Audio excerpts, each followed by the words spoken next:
Pada pertemuan yang lalu, ya, kita telah membicarakan tentang Iddhipada 4 yang merupakan bagian daripada Dhamma, Bodhipaggiya Dhamma yang jumlahnya 37 ya. Dari Satipatthana, ya, 4 Satipatthana, 4 Samapadhana, kemudian Iddhipada 4, Insim 5, Bala 5, kemudian Satta Bojjhanga, ya, 7 faktor penerangan sempurna, dan jalan tengah berunsur 8. Jadi total 37 daripada Bodhipaggiya Dhamma. Ya, berbicara tentang insi 5 dan bala 5. Bala itu kekuatan. Insi di sini diartikan bagaimana agar supaya kekuatan atau bala itu muncul dalam setiap individu. Jadi merupakan satu kesatuan yang tak terpisahkan. Jadi pertama-tama sada insi, wirya insi, sati insi, samadhi dan panya insi. Demikian pula dengan bala, ya. Sada bala, wirya bala, sati bala, ya, samadhi bala dan panya bala. Kekuatan keyakinan, kekuatan semangat, kekuatan perhatian, kekuatan konsentrasi, dan kekuatan kebijaksanaan atau panya. Jadi pertama-tama bagaimana agar supaya kita di dalam keseharian kita mampu membangkitkan atau menumbuh kembangkan keyakinan atau sada. Ya, ini penting Bapak Ibu saudara-saudara sekalian. Ya, karena kalau keyakinan kita tidak ada atau tidak cukup kuat, maka ini juga akan sangat berpengaruh terhadap latihan kita. Maka kenapa selalu sering saya mengatakan bahwa keyakinan yang baik, yang bisa teguh itu adalah keyakinan yang berlandaskan pengetahuan. Kalau kita yakin ya, atas dasar kita mendengar atau artinya secara turun-temurun ya, kita melakukan itu tanpa ada satu dasar pengetahuan yang cukup, maka keyakinan di sini sangatlah rapuh. Ya, sangatlah rapuh. Maka tidak heran kenapa banyak ya, orang yang begitu gampang meninggalkan ajaran Buddha Dhamma. Begitu gampang meninggalkan Buddha Sasana. Begitu gampang orang pindah agama. Karena atas dasar misalnya jodoh, ya, pasangan, seseorang rela mengorbankan keyakinannya. Ini menandakan bahwa keyakinan kita itu tidak cukup kokoh, tidak cukup kuat. Sehingga ya, kita lebih memilih ya, pasangan daripada mempertahankan keyakinan. Padahal untuk dapat lahir sebagai seorang Buddhis yang mengenal ajaran Buddha Dhamma itu satu hal yang sangat-sangat tidak gampang. Tidak gampang. Ya. Maka bagaimana caranya Bapak Ibu saudara-saudara sekalian kita mampu menumbuh kembangkan keyakinan dalam setiap individu kita masing-masing? Pertama-tama kita harus memiliki satu pengetahuan. Apabila keyakinan itu ingin kita tumbuh kembangkan kepada Buddha, Dhamma, dan Sangha, pertama kita harus memiliki pengetahuan yang cukup tentang Buddha. Apa itu Buddha dan bagaimana kualitas seorang Buddha itu. Kalau ini tidak ada dalam diri kita, kalau kita hanya menganggap ya Buddha itu seperti ibaratnya para dewa yang bisa memberikan kita rezeki, yang bisa memberikan kita jodoh, yang bisa memberikan kita kesehatan, yang bisa memberikan kita apapun yang kita harapkan. Ini hanya sekedar akan menumbuh kembangkan keserakahan yang ada dalam diri kita. Maka tidak sedikit Bapak Ibu Saudara-saudara sekalian di dalam melaksanakan ritual. Sesungguhnya terkadang kita itu yang tambah subur adalah keserakahan kita.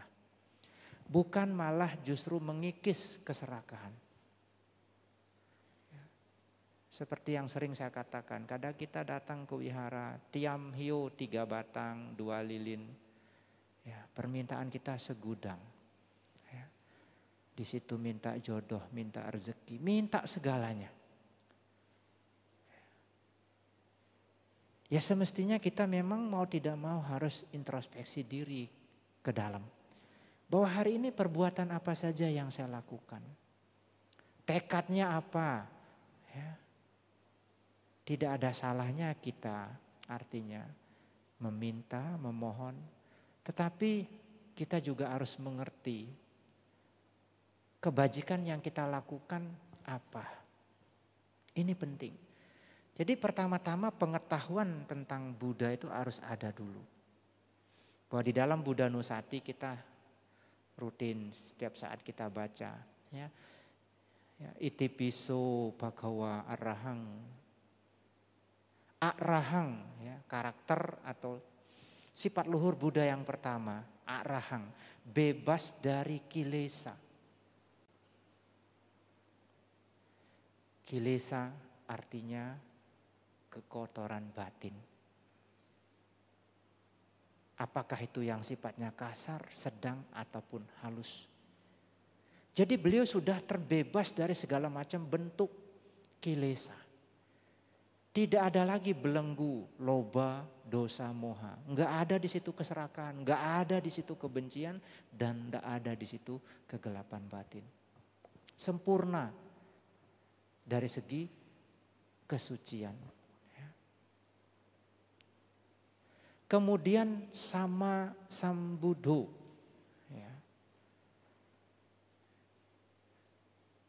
Merupakan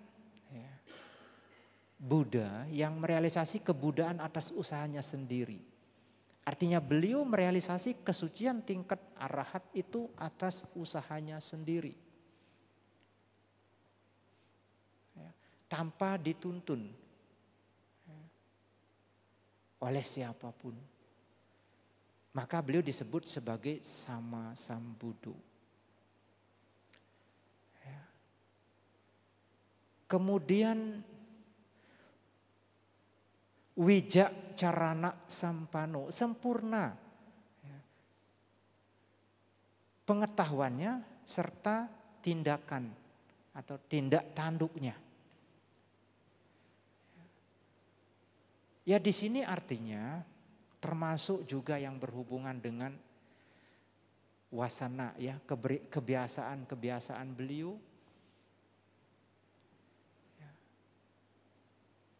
Tidak lagi melekat pada diri beliau.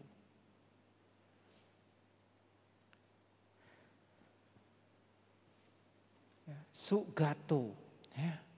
Wijak carana sampano. Sugato telah pergi dengan baik. Kemana pergi?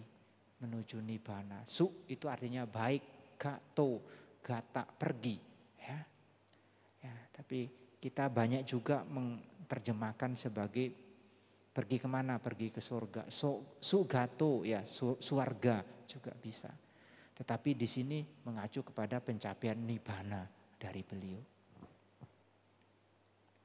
Lokawidu, pengenal segenap alam. Ya. Anuttaro purisa dhammasarati. Ya. merupakan penuntun ya, yang tiada taranya. Apa yang dituntun? Menunjukkan dhamma kepada kita, jalan praktik kepada kita untuk membantu kita melenyapkan semua kekotoran batin yang kita miliki. Sama persis seperti apa yang beliau realisasi.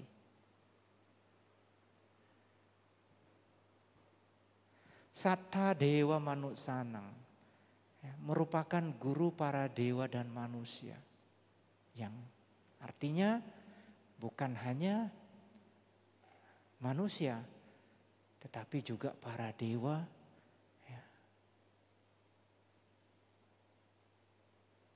dituntun dan diajarkan oleh beliau. Buddho Bhagawati yang telah sadar. Jadi keyakinan akan tumbuh dan berkembang kalau kita memahami akan 9 daripada sifat-sifat luhur yang dimiliki oleh Sang Buddha. Jadi yang pertama saja artinya arahang itu bebas dari kilesa, sempurna dari segi kesucian, atau sering juga kita sebut sebagai parisuddhi guna, ya, kesempurnaan dari kesucian. Tidak ada lagi kilesa, tidak ada lagi kekotoran batin yang menodai beliau. Ini ya, yang juga merupakan ya, pencapaian yang beliau peroleh ketika beliau duduk ya, meditasi di bawah pohon Bodhi di saat purnama di bulan Waisak ya, tahun 588. Sebelum Masehi. Jadi ini pun ya, tidak serta-merta bisa tumbuh dan berkembang dengan sendirinya. Harus sering-sering, artinya kita renungkan, artinya kita pahami. Sama seperti tadi. Ketika kita melakukan ritual, ya, sembahyang, bagaimana agar supaya kita itu mampu ya, pelan-pelan sedikit demi sedikit, karena kita tidak mungkin juga secara instan bisa totali melenyapkan semua kekotoran batin kita, agar supaya kilesa kekotoran batin kita semakin berkurang. Bukan justru malah sebaliknya, menumbuh kembangkan keserakahan itu. Ini yang sulit, karena kita akan selalu berbicara, oh saya kan perumah tangga Bante. Benar, memang tidak ada yang mengatakan Anda bukan sebagai perumah tangga.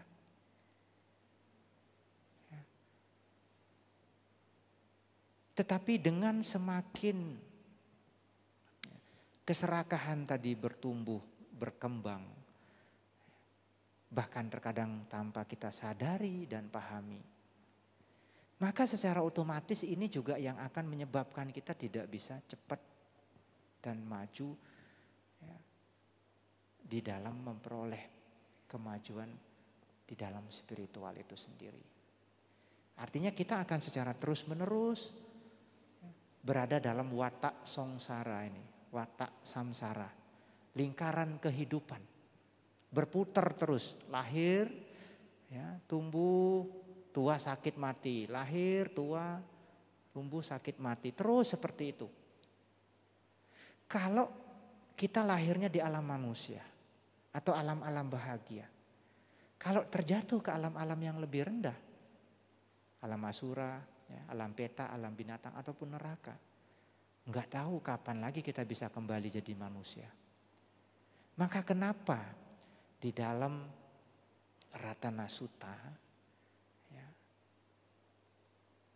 itu dijelaskan bahwa seorang Sotapanna, artinya seseorang yang telah merealisasi pencapaian tingkat kesucian tingkat pertama sebagai seorang Sotapanna, dia telah melenyapkan namanya Sakaya Ditti, Wicikicca dan Sila Bata Paramasa itu, ya, dia tidak akan meninggalkan Triratna, Buddha, Dhamma, dan Sangha. Karena di situ dikatakan bahwa seorang yang telah memasuki arus, artinya pemasuk arus itu ya Sotapanna, dia tidak akan melakukan 6 perbuatan buruk yang berat.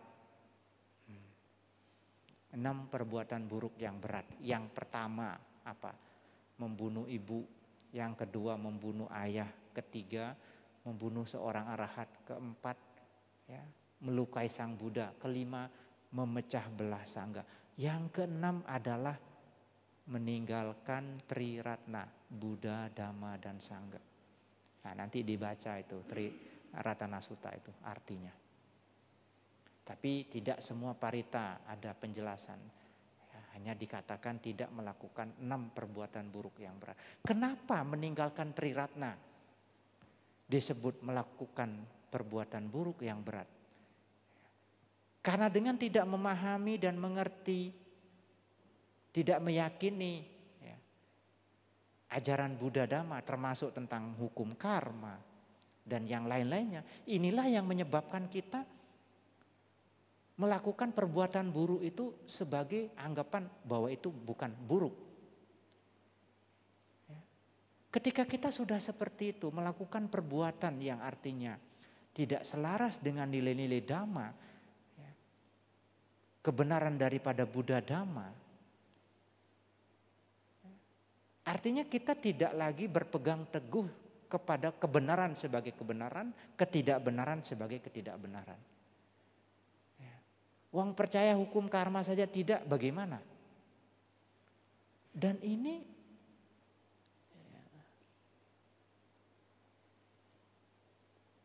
terjadi sehingga pada akhirnya ya karma buruk ya tidak dianggap sebagai karma buruk, perbuatan yang buruk tidak dianggap sebagai perbuatan yang buruk.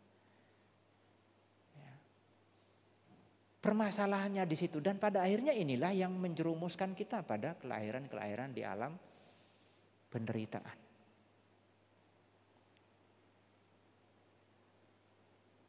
Jadi penting sekali sebuah keyakinan itu kita harus tumbuh kembangkan dalam diri kita. Kalau kita sudah punya keyakinan yang teguh, yang kuat, apapun kondisinya, Anda, kita tidak akan meninggalkan Triratna. Bahkan sekalipun mati,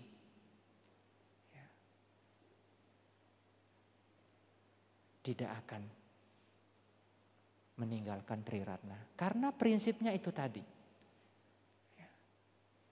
Kalau mati dengan penuh keyakinan dan teguh pada Triratna, ya bisa jadi nanti lahir lagi jadi manusia, mengenal lagi Buddha, Dhamma, dan Sangha, Triratna. Tetapi kalau dalam kelahiran ini saja kita sudah meninggalkan Triratna, bagaimana bisa ketemu lagi?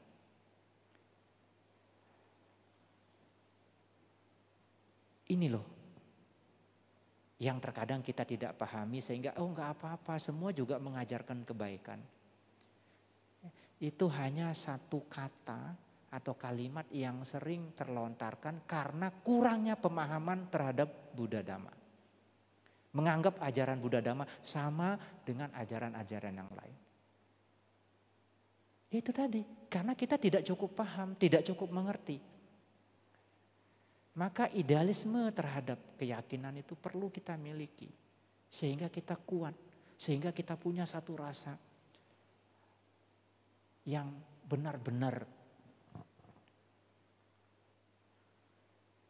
kokoh di dalam keyakinan.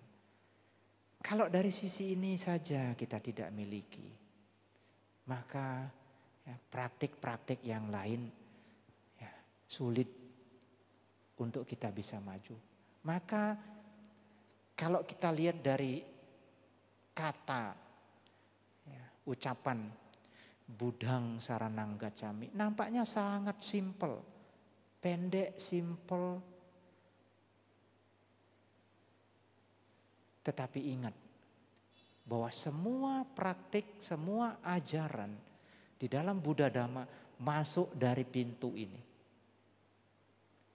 Dari pintu Budang Saranang Gacchami, Dhammang Saranang Gacchami, Sanggang Saranang Gacchami. Semua berawal dari itu. Maka kenapa sih di dalam praktik-praktik meditasi bahwa kalau Somdet Sanggaraja, Somdet Nyana Sangwara itu, setiap kali beliau mengajarkan meditasi, beliau akan menuntun umat itu untuk pertama-tama mengucapkan kalimat-kalimat yang menunjukkan tentang pernyataan ya, keyakinan kepada Buddha, Dhamma, dan Sangha. Ini harus ada dalam setiap individu diri kita. Kalau artinya kita tidak cukup memiliki keyakinan itu terhadap Buddha, ini akan memberikan implementasi pengaruh besar terhadap praktik kita. Apalagi kalau sampai sama sekali tidak percaya. Ya. Tidak percaya dengan Buddha, Dhamma, dan Sangha. Gimana bisa maju di dalam meditasi, dalam spiritual? Ya. Mungkin kita akan sering dengar meditasi, ya, meditasi yang diajarkan bahkan oleh orang-orang yang di luar Buddhis. Mungkin di satu sisi mereka hanya sekedar mendapatkan ketenangan. Bisa saja itu diperoleh. Tetapi kalau berbicara berhubungan dengan gimana bisa kekotoran batin itu bisa berkurang, bisa semakin ya, menipis, itu sulit. Kalau tenang siapa saja bisa, hanya sebatas tenang. Tetapi kekotoran batin itu tidak pergi kemana-mana. Kalau kita hanya sekedar tenang, tapi tidak melakukan lebih daripada itu, kilesa kita tetap ada, hanya dia diam saja. Tapi coba kalau kondisi itu ya, sudah hilang ketenangannya, ya kembali normal seperti biasa lagi kekotoran batin akan beraksi. Ya. Jadi kalau kondisi hidup kita itu artinya normal, baik-baik saja, ya kita aman. Tetapi apakah selamanya hidup kita itu selalu aman? Jawabannya kan tidak. Selalu ada permasalahan, selalu ada gejolak yang terkadang tidak menyenangkan kita, yang tidak sejalan dengan pikiran kita, tidak sesuai dengan harapan kita. Disitulah dia akan beraksi, disitulah dia akan bekerja. Nah kalau di situ kualitas spiritual kita tidak cukup kuat, ya kita akan larut dalam pengaruh-pengaruh luar itu. Ya, jadi penting Bapak Ibu Saudara-saudara sekalian untuk menumbuh kembangkan keyakinan dan begitu dahsyatnya sebuah kekuatan daripada keyakinan. Ya, contohnya seperti Ibu Rupasari, ibunya Bante Sariputra. Dia merealisasi kesucian tingkat Sotapanna hanya merenungkan sifat-sifat luhur dari Sang Buddha yang jumlahnya 9 yang diajarkan oleh Bante Sariputra. Itu kekuatan keyakinan. Walaupun pada dasarnya ketika keyakinan muncul, yang lain-lainnya juga muncul sehingga tercapai konsentrasi, munculnya kebijaksanaan. Tetapi berawal dari atas dasar keyakinan itu. Ya, jadi saya rasa itu ya yang dapat saya sampaikan. Ya, ada yang ingin ditanyakan?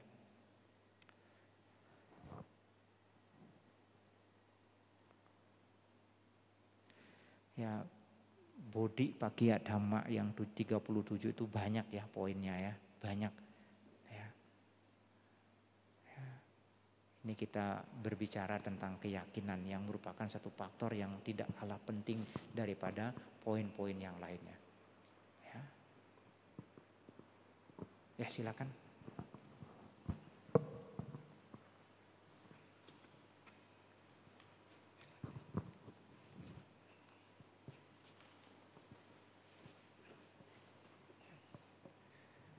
Namo Buddhaya Bante. Saya mau tanya 2 pertanyaan Bante. Yang pertama, pikiran yang liar itu apakah disebabkan memang karena kesadaran yang lemah? Dan apakah kalau memang kesadarannya ada kuat, pikiran yang liar, pikiran itu pasti sudah akan tenang begitu Bante?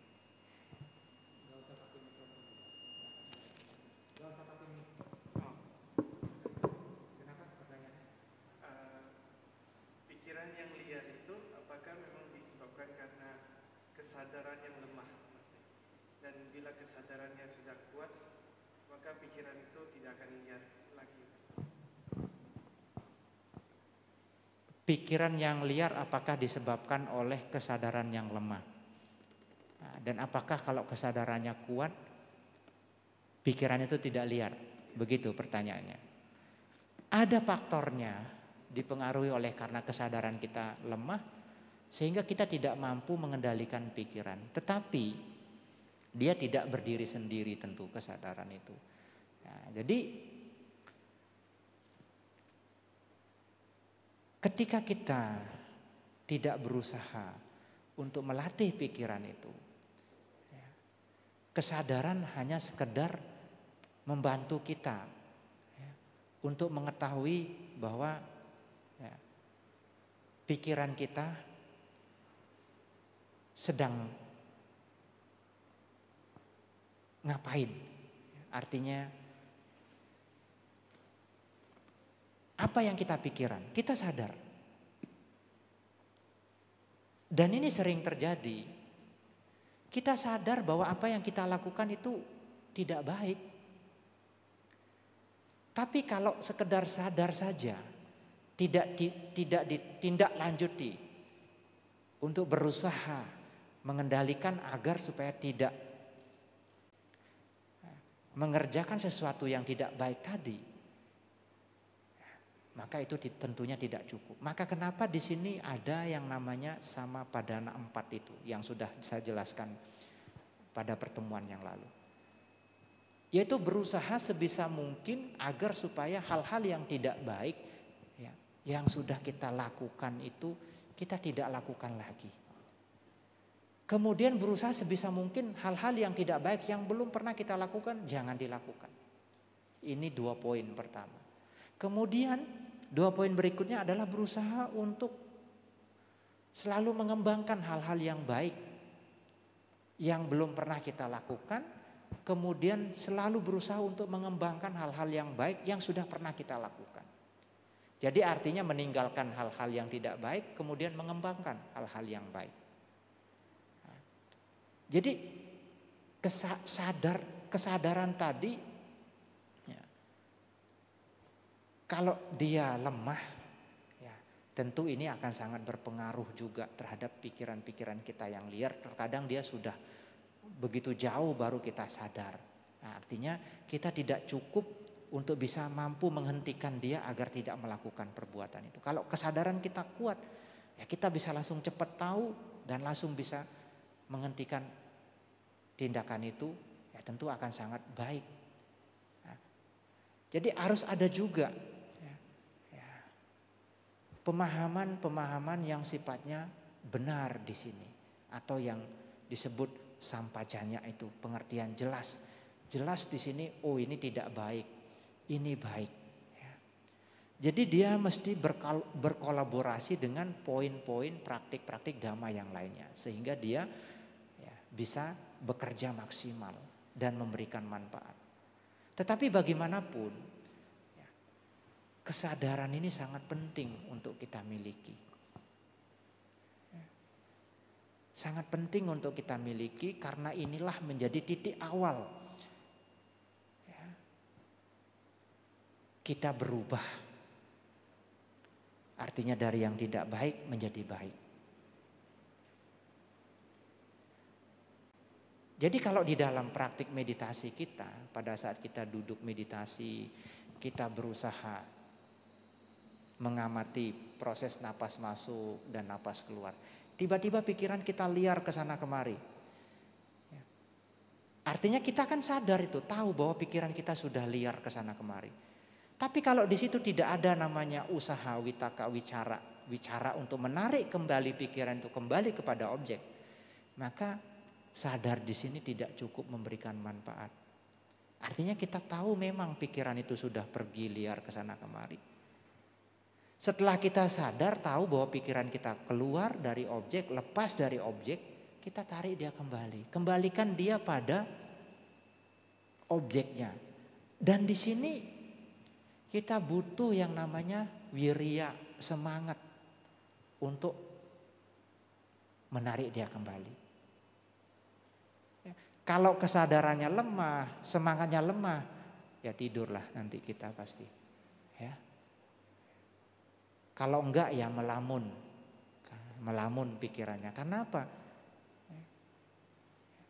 Semangatnya untuk menarik kembali pikiran pada objek itu enggak ada sama sekali. Apalagi kesadarannya juga lemah. Ya, ini. Jadi punya pengaruh penting juga. Tetapi artinya dia tidak berdiri sendiri. Butuh juga ya poin-poin yang lain. Ya, jelas kok ya. Ada lagi? Ya silakan.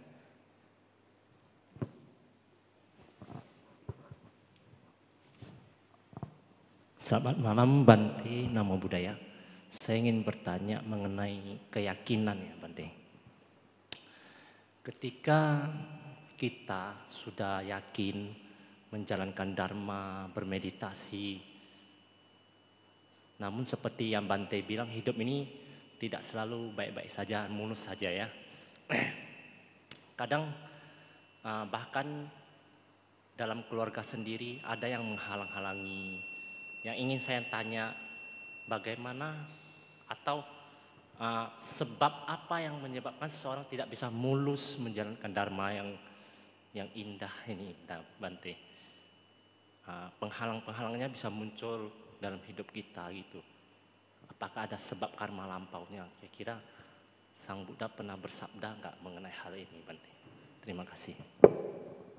Pasti ada sebabku. Setiap hidup kita, rintangan yang akan kita hadapi itu ringan atau berat, kita tidak bisa lari dari akibat karma masa lalu kita.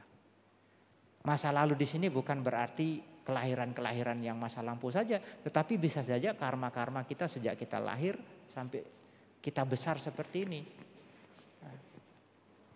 Jadi semakin artinya karma-karma buruk yang sering kita lakukan banyak dalam kehidupan sebelum ini juga yang akan menjadi penghambat kemajuan kita di dalam merealisasi kemajuan dalam praktik itu.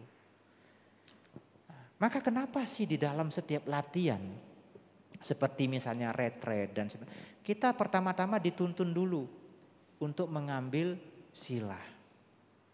Tujuannya apa? Untuk menjaga dan mengendalikan tindakan dan perbuatan kita dulu. Ini dulu. Ya.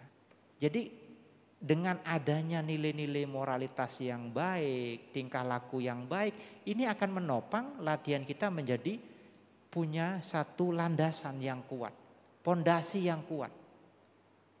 Ya.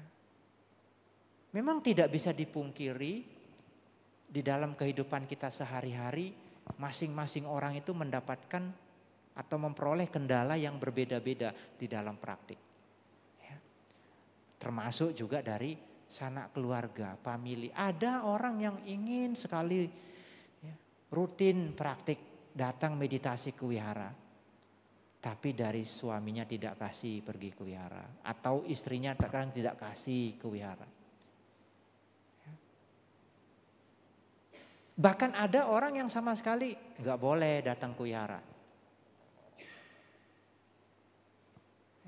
Jawabannya kenapa bisa seperti itu? Tentu pasti ada hubungan karma antara Anda dengan pasangan. Kenapa Anda mendapatkan pasangan orang seperti itu? Tetapi artinya,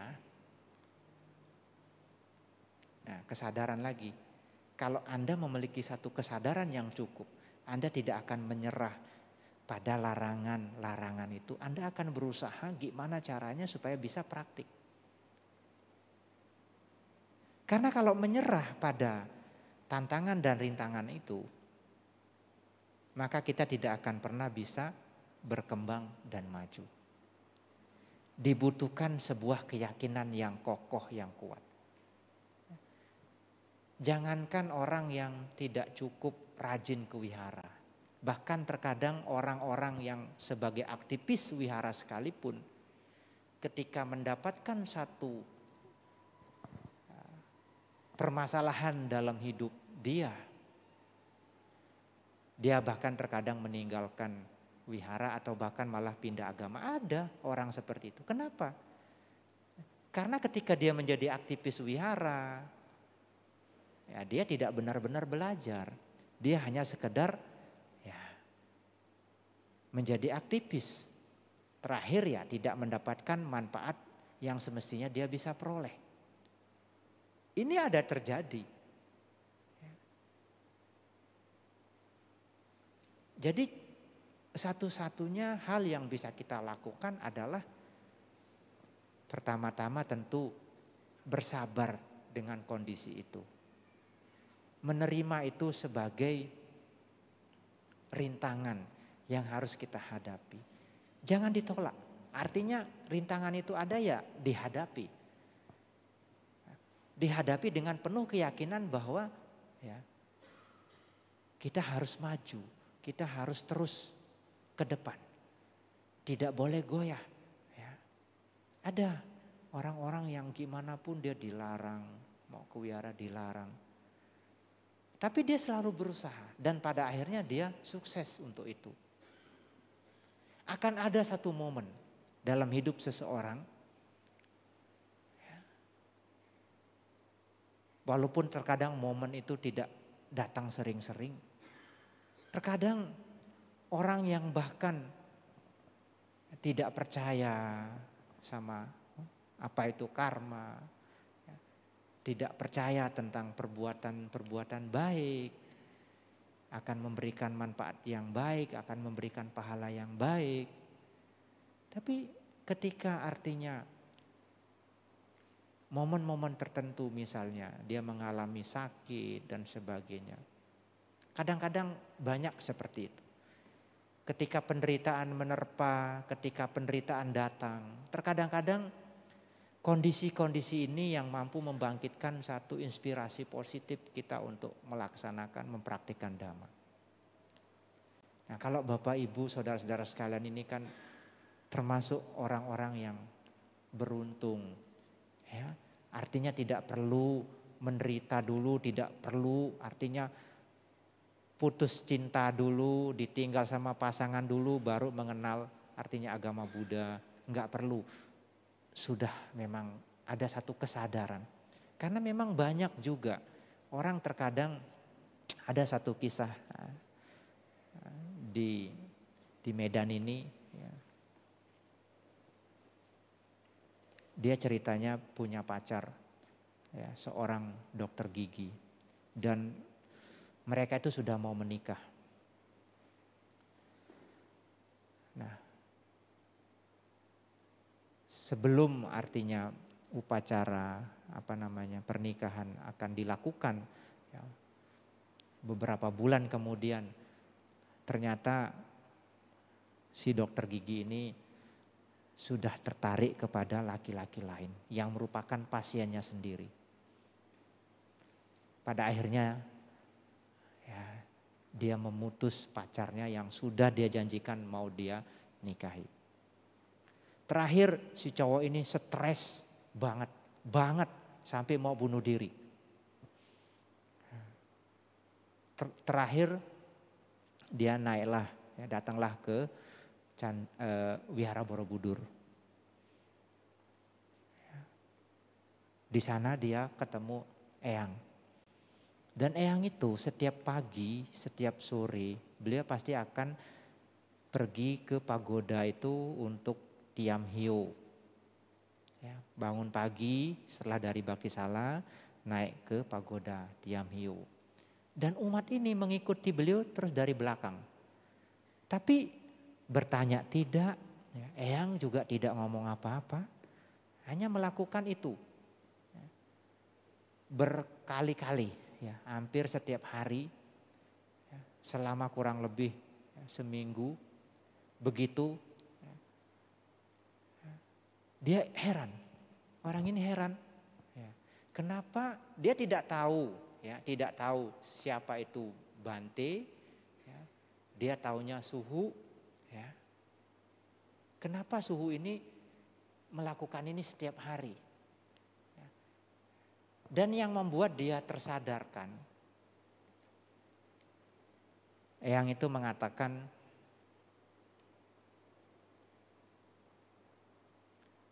ya, begitu saja, ya, kok sampai harus mengorbankan dirinya sendiri. Dia bingung, ini nyindir saya atau apa. Ya. Terakhir dia berpikir, maksudnya begitu saja kok sampai harus mengorbankan diri sendiri. Dia mulai berpikir karena dalam pikiran dia itu sampai sempat dia mau bunuh diri. Hanya kata-kata itu Bapak Ibu saudara-saudara sekalian. Menyadarkan dia bahwa segitu bodohnya dia. Apakah tidak ada lagi wanita lain selain ya, mantan kekasih dia? Dengan kata-kata itu dia tersadarkan, terakhir sekarang dia mendapatkan istri yang begitu baik, setia kepada dia, begitu bahagia. Nah ini kadang-kadang momen-momen seperti itu muncul. Tetapi tidak setiap orang mendapatkan momen itu.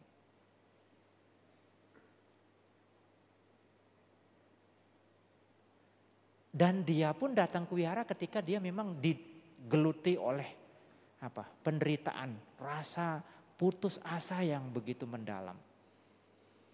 Jadi memang tidak bisa dipungkiri orang yang datang ke wihara itu tidak semua dalam kondisi keadaan baik-baik saja. Jadi jangan heran kalau ketemu orang yang bawaannya emosi dan sebagainya. Ya maklumi saja.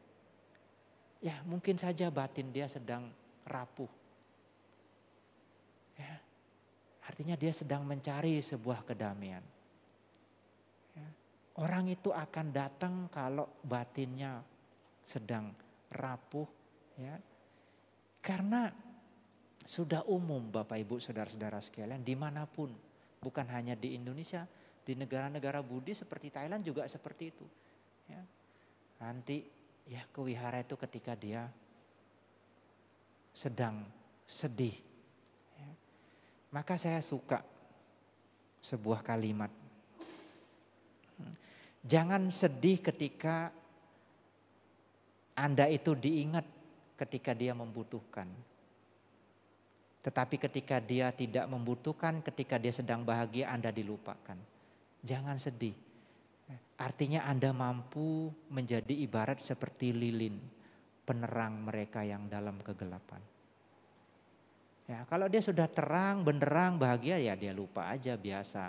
Tapi kalau dia sudah sedih, penuh masalah, datang cari. Anda mestinya bangga. Kenapa? Karena Anda mampu menjadi penerang dia dalam kegelapan. Itu ya.